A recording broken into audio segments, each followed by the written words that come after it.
Hi, my name is Kyla. I'm the Student Programs Coordinator for Operation Smiles Foundation in the United Arab Emirates. We estimate millions of children are unable to access appropriate medical care in 34 countries where we work. Because of this, being born with a cleft condition can be fatal. A cleft condition is a gap in the lip or roof of the mouth that didn't close during the early stages of pregnancy. With 35 years of expertise, we provide life-saving reconstructive cleft surgeries and continue to increase our overall surgical safety, quality and capacity worldwide. However, a lack of understanding, education and empathy are still creating barriers to care. We depend on young leaders like you to step up and create innovative and disruptive solutions to reach and heal more children. So who are we? Operation Smile is an international medical charity specialised in cleft care, with an active presence in more than 30 countries. Our network of more than 5,400 medical volunteers from over 80 countries are dedicated to helping improve the health and lives of children. And who better to explain our history than the co-founders themselves, Dr. Bill and Kathy McGee. It literally all started for Kath and I back in 1982. And to be quite honest with you, the two of us never knew what we were about to experience. We all went to the Philippines, to Naga City, and I can tell you it was transformational in our lives.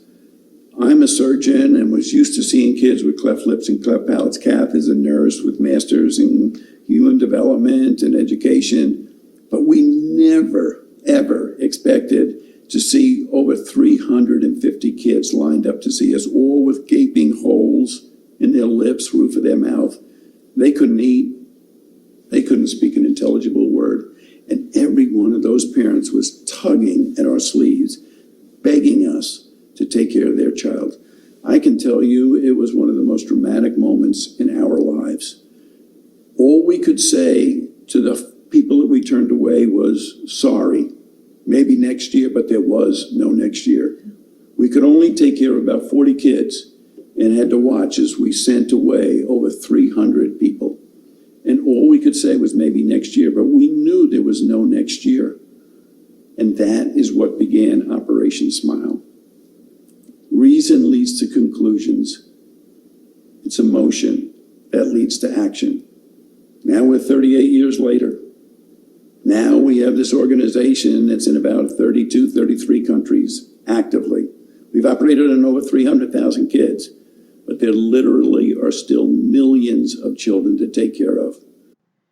Beyond providing medical missions, Operation Smile looks to build long-term self-sufficiency in resource-poor environments, training local medical professionals in our partner countries so they are empowered to treat their local communities.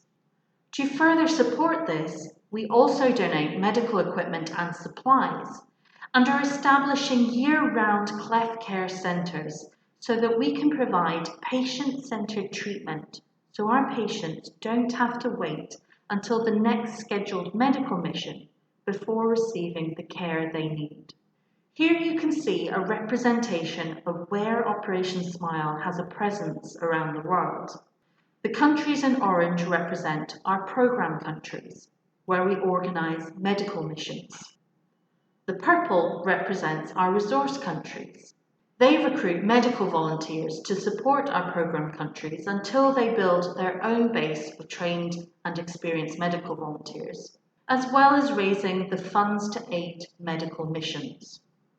Operation Smile was established and has its headquarters here in Norfolk, Virginia, the United States of America. The UAE Foundation was established in 2011, originally as a resource country. However, after opening, it became apparent that there was a need for cleft care support here as well. Although the indigenous population, Emiratis, are covered by their government for cleft care, Around 80 to 90% of the population are expatriates who rely on health insurance, which for the most part does not cover cleft care, leaving a gap in accessibility for those who cannot afford private care. So in 2017, the UAE also became a program country. Our medical missions are generally a lot smaller, with between 8 to 20 patients over a weekend, than some of the other program countries such as Madagascar, Malawi, or the Philippines, which generally treat around 100 patients over the course of a week. But what really makes our missions unique is that our patients represent an average of around 15 different nationalities, all living in the UAE. And now we move across to the Philippines, the country where it all started for Operation Smile. In this next video, you will be able to get a better understanding of the journeys some of our patients take and what an Operation Smile medical mission looks like in the Philippines. Meet JC. He was born with a cleft lip. JC and his family live in a village 90 minutes from the nearest hospital. For the past 3 years, his mother, Jackie, has been trying to get him surgery, but she has been repeatedly turned away due to JC's health. She's optimistic this time will be different. On the morning of the Operation Smile medical mission, she'll have to walk over 30 minutes to the nearest town center. Then she'll take a tricycle buggy ride for an hour to the hospital mission site so JC can have a comprehensive medical evaluation. During the screening process, over 150 kids will show up in hopes of getting an operation for their cleft condition. But not all of them will go home with a repaired cleft lip or cleft palate.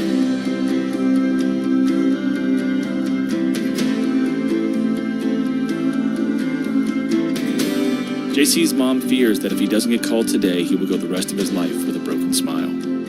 Or worse, bullied or with ongoing health problems. But today, JC's name was called. Operation Smile volunteers and staff go to great lengths to ensure that patients and their families have the best possible experience during the medical mission process. In any given week, throughout the year, there are as many as 600 compassionate volunteers in the field, both medical and non-medical, who selflessly give their time and skills to make this work possible.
There are thousands of kids all over the world waiting for someone to fix their smile.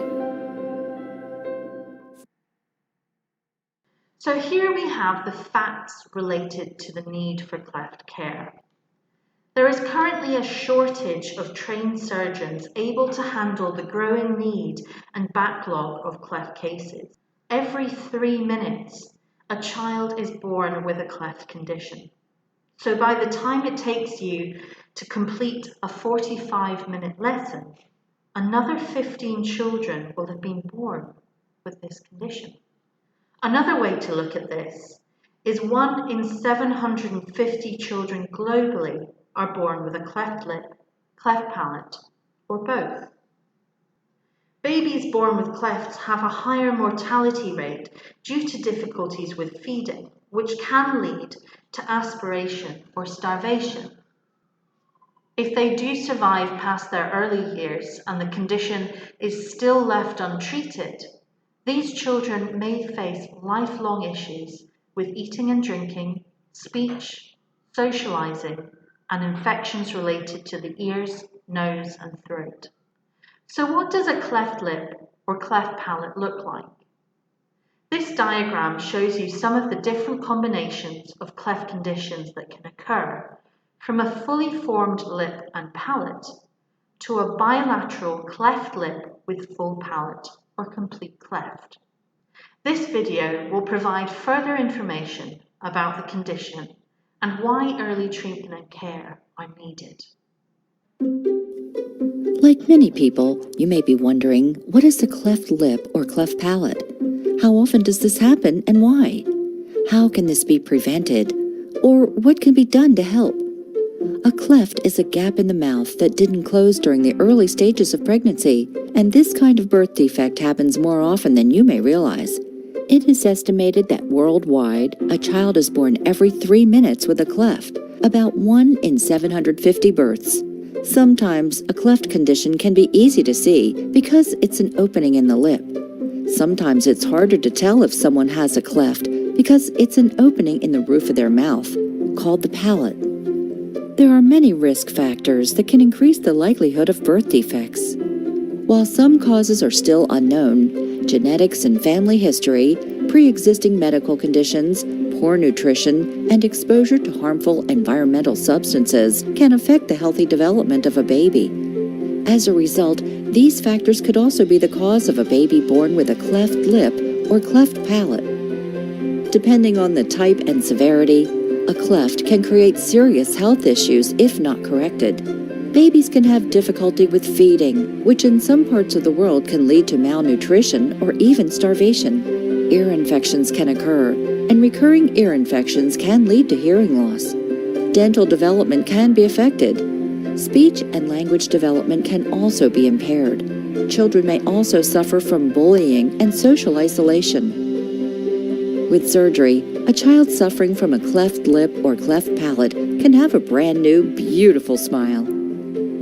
In an ideal situation, a pediatrician and a plastic surgeon work with the child's parents soon after the child's birth to choose the best timing for surgery. Most surgeons agree that a cleft lip should be repaired by the time a baby is 3 months old, and that a cleft palate should be repaired between the ages of 12 and 18 months. For many families in developing countries, early surgery may not be an option due to lack of financial resources, qualified medical staff, and other factors. Since 1982, Operation Smile has been dedicated to finding these families around the world and providing them with surgery so they can live happy, healthy lives. Operation Smile tries to address the economic barriers to care by providing cleft surgeries free of charge to our patients. And thanks to our medical professionals donating their time, corporations providing equipment and supplies, and many other partners who provide their support or in-kind donations of essential items and services, we are able to bring the average cost of a surgery down to around 880 dirhams. And that's taking the total amount of expenses across a year and dividing it by the number of surgeries we've provided over that same duration. So this includes expenses for transportation of medical volunteers, additional resources, and cargo shipments of supplies and equipment.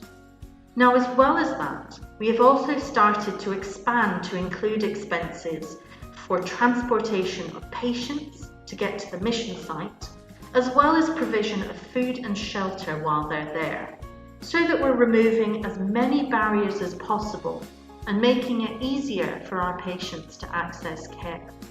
So we believe that students can make a difference, and we hope that this presentation will ignite the spark that creates action, the spirit that drives volunteerism, and the compassion that inspires you to become an impactful leader.